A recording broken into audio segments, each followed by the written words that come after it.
Hello, and welcome to this PL of the Reading Strategy video. My name is James Henderson with Education 221 at Liberty University School of Education. Today is April 14th, 2026. Let's get started. Today we'll be discussing the reading strategy of close reading. According to Harvard University, close reading is the technique of carefully analyzing a passage's language, content, and structure, and patterns in order to understand what a passage means, what it suggests, and how it connects to the larger work. A close reading delves into what a passage means beyond a superficial level, then links what that passage suggests outward to its broader context. One goal of close reading is to help readers to see facets of the text they may not have noticed before. To this end, close reading entails reading out of a text rather than reading into it. Let the text lead and listen to it. Some learning outcomes is that we will be able to explain what close reading is, identify the roles of teacher and students during the process, and ability to apply the close reading strategy in your discipline-specific classroom. Some overviews of close reading. So instead of quickly reading over a text, close reading allows the student to focus on the contents of a specific text. This is not to hear what the author is not saying, rather the opposite.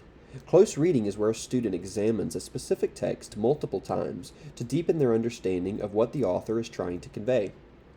According to Fisher and Fry, 2014, this strategy encourages students to closely analyze the text itself rather than relying on background knowledge. This strategy not only works with an ELA classroom environment, but can be implemented across disciplines.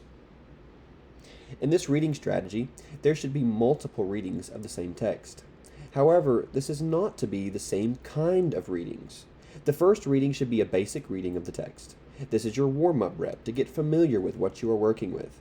The second set of reps will be a little heavier. This is to focus on vocabulary and important details regarding the text. Finally, your last set is where you should be going to failure, so to speak. This is to figure out the author's purpose, to look at things the text infers to us, and so on. All of this is guided by the teacher, you, with specific questions, which we will talk about a little later in this presentation. While your students are reading this text and answering these questions, they should be active readers. In other words, they should be annotating, highlighting, marking down key words or phrases, or even things that are unfamiliar to them. The teacher's role in this is more than just handing them a text. As I've said before, this is more than just a rereading of a sample text. The teacher must act as facilitator for the students, providing them with appropriate text to match their current academic level, which should be short and meaningful, also providing structured questions that go from warm-up on to more difficult. And finally, to model for them how to be an active reader, annotating key components with them or unfamiliar words and ideas, and identifying key evidence within the text. As already mentioned, the student's role in this is to read the text multiple times, annotate where deemed necessary, and answer the guided questions provided by you, the teacher. Here we'll look at an example of a close reading text. For this example, we'll focus on an ESOL classroom. Let's read the demonstration first. The 5th grade baseball team went home very sad and disappointed. Although they scored 5 home runs, it wasn't enough to beat the New Hope Elementary School Raiders. The Raiders have always been the arch nemesis of Sherwood Christian Academy. However, this time was different. Jeff and his friends were about to graduate into middle school this year. "How can we face 6th grade without a win?" asked Jeff.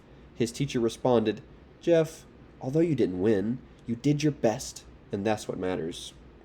As the teacher, you will provide this text to your students, of course in English, scaffolding them from their home language to the second language. The first reading will be looking at basic questions such as what sport are they playing, who won the game, who are our main characters, etc. Next, we will dig deeper with the second reading, such as keywords or ideas that are unfamiliar to ELs. This includes the idea of baseball, seeing that this may be unfamiliar to some not born in the United States. Also, words such as home run, arch nemesis, and graduate. For the third and final reading, we will focus on the message that the author is trying to convey in this text.